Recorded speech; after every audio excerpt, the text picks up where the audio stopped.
Now let's begin. The rain hammered against Joel Bowman's windshield as he navigated the evening traffic, his knuckles white against the steering wheel. The digital clock on his dashboard read 6:47 p.m., 13 minutes until his shift started at the distribution center. He'd already worked a full day at the construction site, his muscles aching from hauling materials in the cold, and now he faced another 8 hours of loading trucks. His daughter Emma's voice crackled through his phone speaker, tinny and small. "Daddy, when are you coming home?" "Late tonight, sweetheart. Mrs. Chin will put you to bed, okay?" "I miss you." Joel's chest tightened. "I miss you too, baby. But we talked about this. Just a few more months and—" He spotted the figure ahead through the sheets of rain. An elderly man stood beside a sedan with its hazard lights blinking, hunched over a flat tire. Most drivers were speeding past, their headlights cutting through the downpour without slowing. Joel's foot moved toward the accelerator. He couldn't afford to be late. His supervisor, Gary Huffman, had already written him up twice this month. But something made him glance in his rearview mirror at the photo dangling from it. Emma, gap-toothed and grinning, holding the world's best dad card she'd made him. Never regret kindness, he'd told her 100 times.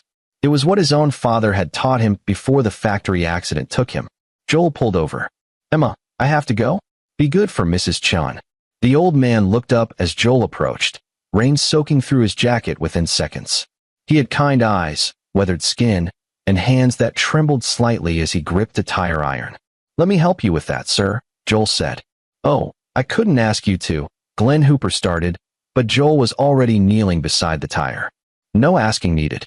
You'll catch pneumonia out here." They worked in relative silence, Joel's practiced hands making quick work of the tire change despite the weather. Glenn watched him with an intensity that Joel found curious but didn't question. When the spare was secured, Joel helped the old man to his feet. "You're going to be late for something," Glenn observed, noting Joel's work uniform and the anxiety in his movements. "I'll manage," Joel said, though his phone now read 7:03. Glenn pulled out his wallet, but Joel raised a hand. "No need, sir. Just pay it forward." "What's your name, son?" "Joel Bowman." Glenn gripped his hand firmly, searchingly. "Glenn Hooper. And I won't forget this, Joel Bowman." Joel arrived at the distribution center at 7:18. Gary Huffman was waiting at the entrance, arms crossed over his considerable gut, his face twisted in satisfaction. "Third strike, Bowman. Clean out your locker." "Mr. Huffman, please." There was an old man. "Save it. I got 30 guys who'd kill for your spot and actually show up on time." Gary leaned closer, his breath reeking of coffee and cigarettes. "You're done, and good luck finding another job with this on your record." Joel felt the world tilt. This job, terrible as it was, paid for Emma's asthma medication, for the apartment that kept them off the streets after the medical bills from his wife's cancer had destroyed them, for the food that kept his daughter healthy. "I have a daughter," Joel said quietly. "I just need." Should have thought of that before playing Good Samaritan. Gary's smile was cruel. "Security will escort you out." Emma was crying when Joel got home at 8:30, Mrs. Chun looking apologetic at the door. "She wouldn't settle down," the elderly neighbor explained.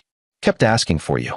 Joel paid her what he could spare and found his daughter curled up on the couch, her small chest heaving with sobs. The moment she saw him, she launched herself into his arms. "It's my fault, Daddy," she wailed into his shoulder. "If I didn't need the medicine, if I wasn't sick, you wouldn't have to work so much, and you wouldn't have stopped to help that man, and—" "Emma." Joel pulled back to look at her 7-year-old face, so much like her mother's. "Listen to me. Helping people is never wrong. Never. Even when it costs us something. But now you don't have a job. I'll find another one."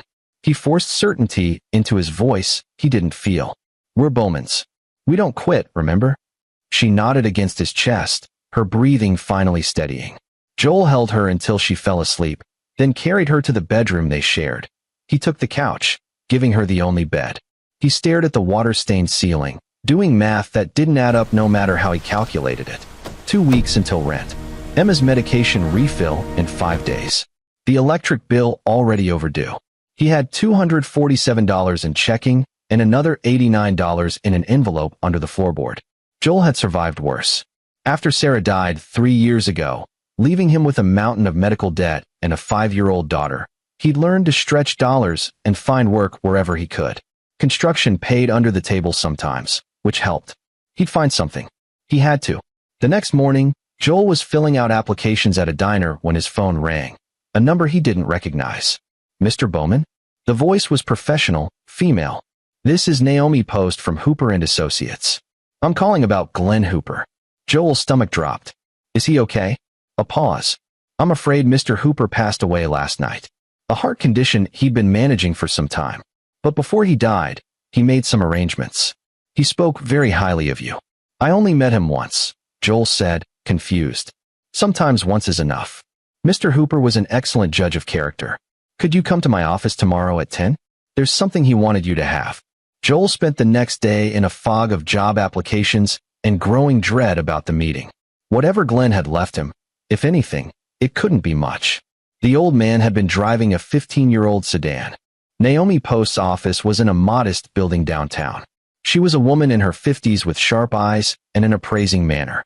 Mr. Hooper was a retired district court judge, she explained, sliding papers across her desk. He spent his final years quietly, but he never stopped paying attention to his community. He left you something unusual. She opened a safe and withdrew a thick envelope and a small key. Inside this envelope is documentation, evidence Mr. Hooper compiled over the past 12 years regarding systematic corruption in our city. Bribery, extortion, evidence tampering. It implicates some very powerful people. Joel's hands trembled as he opened the envelope. Names jumped out at him. Stuart Daniel, owner of Daniel Property Development. Corey Daniel, city councilman. Whitney, or county prosecutor. Sidney Cohen, police captain. Pages and pages of bank records, recorded conversations, photographs. Why me? Joel whispered. Because the people he tried to give this to before, other judges, federal investigators, either ended up threatened into silence or bought off. Mr. Hooper needed someone with nothing to lose and everything to gain. Someone whose character he could verify in a moment of pressure. Naomi's expression softened. He did background on you after your encounter. Single father, drowning in medical debt, working yourself to death for your daughter. Honest to a fault. He said you were the only person he met in 12 years who helped him without expecting anything in return. What am I supposed to do with this? That's up to you. But there's more. She handed him the key. This opens a storage unit containing additional evidence. Physical documents Mr. Hooper kept separate. And if you choose to pursue this, if you manage to bring these people to justice, Mr. Hooper established a trust. $500,000. Enough to clear your debts, give your daughter a future, start over. Joel's vision blurred. $500,000. It was impossible, but so was the stack of evidence in his hands. These people, he said slowly, thinking of Stuart Daniel's face smiling from campaign billboards around the city. They'll come after me. Almost certainly, Naomi agreed. Which is why Mr. Hooper also left instructions, contacts, and contingencies. He spent years planning this.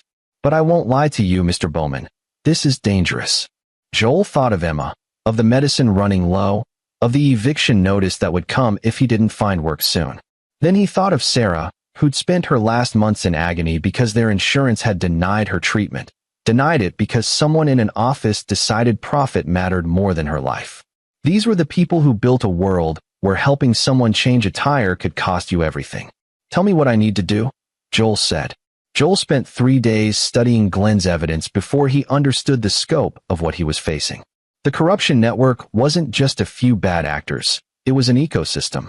Stuart Daniel's property development company had systematically bought land through intimidation and fraud, often working with Corey Daniel to have properties condemned or rezoned. Whitney, or as county prosecutor, had buried investigations. Sidney Cohen had arrested or harassed anyone who complained. The storage unit Glenn had referenced was in a rundown facility on the edge of town. Joel waited until midnight to visit, Emma sleeping at Mrs. Chin's under the guise of a late job interview. Inside Unit 247, Joel found 4 filing cabinets and a wall covered in Glenn's meticulous notes, a conspiracy map connecting dozens of smaller players to the core 4. But what made Joel's blood run cold was the newest addition, a file labeled Riverside Gardens. He opened it and saw his own apartment complex. According to the documents, Stuart Daniel had been systematically buying up properties in Joel's neighborhood for the past 18 months, planning to demolish them for luxury condos. But several buildings, including Joel's, had tenants with long-term leases. The solution, according to an email exchange Joel was reading, was to make living conditions untenable until residents broke their leases. The burst pipe last month that flooded 3 apartments. The broken furnace in December that took 2 weeks to repair. The electrical fires that kept happening. None of it was accidental. Joel photographed everything, his hands shaking with rage. These people were poisoning his daughter's home for profit. His phone buzzed, a text from a number he didn't recognize. "We know you have Glenn's files. Walk away now and keep the life you have." Joel's jaw tightened. They were already watching him. He spent the next day analyzing Glenn's strategy notes. The old judge had tried the legal route, gathering evidence for federal prosecutors, for the state attorney general. Each time, the investigations had stalled or disappeared. The corruption ran too deep, had too many failings. But Glenn's final notes suggested a different approach. Make them destroy themselves. Give them rope. Joel began to understand. These people had gotten away with their crimes because they operated in shadows, protected by their positions. But they were also arrogant, comfortable in their power. Glenn had documented patterns. How Stuart Daniel celebrated victories with extravagant parties. How Corey Daniel couldn't resist boasting to other council members. How Whitney kept trophies of the cases she'd buried. They were predictable, and predictable meant exploitable. Joel started with the smallest player he could identify. Frankie Stein, a building inspector who'd signed off on dozens of fraudulent safety reports for Stuart Daniel. According to Glenn's notes, Frankie had a gambling problem and a mistress his wife didn't know about. Joel waited outside the inspector's office, then followed him to a bar where he met a woman who was definitely not Mrs. Stein. Joel took photos, then approached the table. "Frankie Stein? I'm Joel Bowman. I think we should talk about the reports you filed on Riverside Gardens." Frankie's face went white. "I don't know what."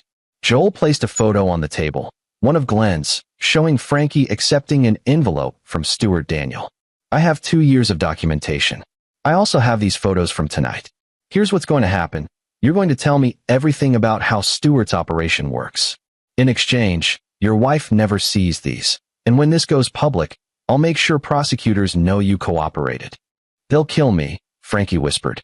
"They'll destroy you legally if you don't. Pick your poison." Over 2 hours, Frankie spilled everything. Names of other inspectors on the take, the system of bribes, the properties that had been condemned on fraudulent grounds. Joel recorded it all on a device Naomi Post had provided, one that Glenn had arranged. "Why are you doing this?" Frankie asked finally. "You're nobody. They'll crush you." Joel thought of Emma asking if it was her fault he'd lost his job. Because somebody has to. But Joel's victory was short-lived. The next morning, he received a visit from 2 detectives, not Sidney Cohen himself, but officers clearly working for him. "Joel Bowman, we need you to come with us. Questions about a theft reported at a storage facility." They'd found out about the unit. At the station, Joel was put in an interrogation room where Sidney Cohen eventually appeared, a barrel-chested man with cold eyes and a politician's smile. "Mr. Bowman, you're in possession of materials that were reported stolen from Glenn Hooper's estate. I was given those materials by his attorney. The Hooper family is contesting that will. Says the old man was senile, that you probably manipulated him during that roadside encounter." Sidney leaned forward. "Here's how this works.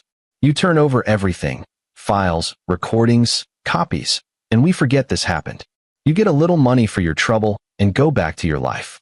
Or we charge you with theft, fraud, and harassment. You lose your daughter while you're in prison fighting charges that'll bankrupt you." Joel felt ice in his veins. "You'd threaten a child? I'm offering you a way out. These people you're messing with, they own this city. You're a guy who changes tires in the rain. Know your place." But Sidney had made a mistake. The interrogation room had cameras, and the audio recording devices Glenn had provided were sophisticated enough to pick up the entire conversation. More importantly, Sidney's arrogance had revealed something crucial. They were scared. If Joel was really no threat, they wouldn't be trying this hard. Joel was released after Naomi Post arrived with a lawyer, someone Glenn had apparently arranged for as well, a young attorney named Peter Park who specialized in civil rights cases. "Don't go home," Peter advised as they left the station. "They know where you live, and they've just shown they're willing to play dirty." Joel's heart sank. "My daughter. Already handled." Ms. Post moved her and Mrs. Chun to a safe location an hour ago. Glenn anticipated this. They drove to a small house on the outskirts of the city where Emma was coloring at a kitchen table, Mrs. Chun watching her carefully. Emma's face lit up when she saw Joel, but he could see the confusion and fear in her eyes. "Daddy, why did we have to leave?" Joel knelt beside her, smoothing her hair. "Remember how I said helping people is never wrong? Well, I'm helping a lot of people right now, and some bad people don't like that. But we're going to be okay. I promise. Like superheroes." Joel managed to smile. Something like that. That night, after Emma fell asleep, Joel sat with Peter Park and reviewed what they had. Frankenstein's testimony was good, but not enough. He was too small a player. They needed something that would bring media attention, that would make the corruption impossible to ignore or bury. Joel thought about Stuart Daniels' patterns. Glenn's notes indicated the developer always celebrated big deals with a party at his estate, inviting the whole network, council members, prosecutors, police brass, inspectors, a chance to show off his power. "When's his next party?" Joel asked. Peter checked Glenn's calendar notes. "Week after next. He just secured the final property in the Riverside Gardens acquisition. Your building, actually. Your landlord sold yesterday." Joel's fists clenched. "His home. Emma's home. Glenn has a contact list," Joel said slowly, "including servers and catering staff who've worked these parties. And he noted that Stuart always insists on the same company." Peter caught on. "You want to get inside. I want to record everything. Get them talking, celebrating, admitting what they've done. Then we leak it everywhere. Media, federal authorities, social media. Make it too big to bury. That's incredibly dangerous." "I know." Joel looked toward the room where Emma slept. "But if I don't do this, we lose everything anyway. At least this way, we're fighting back." Over the next week, Joel transformed himself. With Peter's help, he reached out to one of Glenn's contacts, Rose Donovan, a caterer who'd worked Stuart's parties for years and had grown disgusted with what she'd overheard. "I'll get you in," Rose said when they met. "But you understand what happens if they catch you." "I understand." The day of the party, Joel barely recognized himself in the server's uniform, his beard trimmed, his hair styled differently. Rose provided him with hidden recording devices, another gift from Glenn's meticulous planning, sewn into his jacket. Stuart Daniels' estate was obscene, a sprawling mansion overlooking the river, built on land that Glenn's notes indicated had been acquired through fraud. Joel served drinks and appetizers alongside Rose and 3 other servers, keeping his head down, his ears open. The guests were exactly who Glenn had documented: Corey Daniel, holding court about his latest city council victory; Whitney, or laughing about a case she'd just dismissed; Sidney Cohen, drinking heavily and boasting about handling that Bowman situation. But the moment Joel had been waiting for came when Stuart gathered the core group in his study, a meeting Rose had told him about, where the real business happened. Joel volunteered to bring in fresh drinks. Inside the wood-paneled room, he set down the tray and prepared to leave, but Corey's voice stopped him. "Make sure we're not disturbed," the councilman said dismissively. Joel nodded, stepping out, but leaving the door slightly ajar, and a recording device on the drink cart he'd positioned inside. For 43 minutes, he listened through his earpiece as Stuart Daniel and his circle discussed their empire. They named names, amounts, properties. They laughed about obstacles they'd removed, and Joel's blood froze when he heard Corey mention, "That judge who got too curious." "You mean Hooper?" Whitney said. "Natural causes officially. Amazing what stress can do to a weak heart." They'd killed Glenn. Maybe not directly, but they'd known about his condition, had deliberately pressured him, stressed him, hoping for exactly what happened. "And this Bowman idiot?" Stuart asked. Sidney chuckled. "Taken care of. I've got evidence being planted in his place right now, drug paraphernalia, stolen property. Tomorrow we raid him, take the kid into protective services. He'll be so busy fighting to get her back, he won't have time for anything else." Joel's vision went red. They were going to frame him, take Emma. He forced himself to stay calm, to keep recording. This was it. This was everything Glenn had needed. Admission of murder, conspiracy, child endangerment. But then the study door opened, and Frankie Stein walked in. Joel's heart stopped. The inspector saw him immediately, their eyes meeting across the hallway. For a moment, neither moved. Then Frankie looked away, walking past into the study. Joel heard, "Stuart, we have a problem." "That server." Joel ran. He made it to the kitchen before shouts erupted behind him. Rose looked up, saw his face, and immediately understood. "Back exit, through the garden," she hissed, pressing car keys into his hand. "Silver Honda, space 47. Go." Joel crashed through the back door as he heard Sidney Cohen's voice bellowing orders. He sprinted across the manicured lawn, vaulted a fence, and found himself in the parking area. Space 47, there? Behind him, men were emerging from the mansion. Joel got the Honda started and floored it, tires squealing as bullets sparked off the car's frame. Joel drove blindly for 20 minutes before his training from construction work kicked in. He couldn't just run, couldn't lead them to Emma. He ditched Rose's car in a mall parking lot, wiped it down, and called Peter Park from a burner phone Glenn had provided for emergencies. "They're coming for me. For Emma. We need to move now, tonight." "I'm already working on it," Peter said, his voice tight. "The recording? I got everything. Murder confession, conspiracy, plans to frame me. But Frankie burned me. They know who I am. Then we go nuclear. Get to the safe house. I'm uploading everything to every media outlet and federal agency simultaneously. We make this so public they can't bury it." Joel made his way to the safe house through a maze of back roads, constantly checking for tails. When he finally arrived, Emma was awake, frightened by the tension in the adults around her. "Daddy, what's happening?" Joel pulled her close. "Remember I told you I was helping people? Well, I just helped a lot of them. But the bad people are very angry, and we need to be brave for a little while longer." Peter arrived an hour later with his laptop, Naomi post behind him. "It's uploading now. Every recording, every document, everything Glenn compiled. I've sent it to the FBI, the state attorney general, every major news network, and about 50 journalists Glenn had flagged as trustworthy." "How long until?" Naomi's phone buzzed. Then Peter's. Then both started ringing constantly. "It's already hitting," Naomi said, reading her screen with wide eyes. "Channel 7 just ran a breaking news alert. CNN is picking it up. The hashtag is trending." Joel watched as his phone, the regular one, not the burner, exploded with notifications. The story was everywhere. Massive corruption ring exposed in mid-sized city. Judge's deathbed evidence reveals decades of fraud. Audio recording implicates prosecutor, police captain, developer, councilman. By dawn, federal agents were raiding Stuart Daniels' estate. By noon, all 4 of the main conspirators were in custody. The evidence was too overwhelming, too public to suppress. But Joel's fight wasn't over.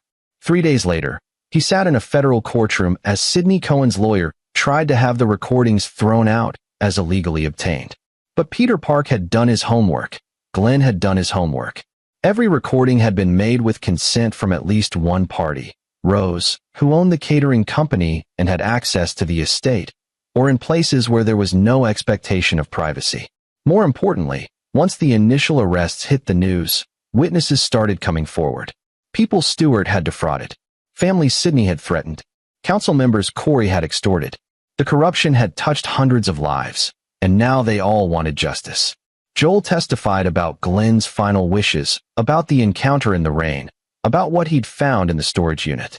The prosecutor, a state-level official brought in specifically because the local office was compromised, used Joel's testimony to paint a picture of systematic abuse of power.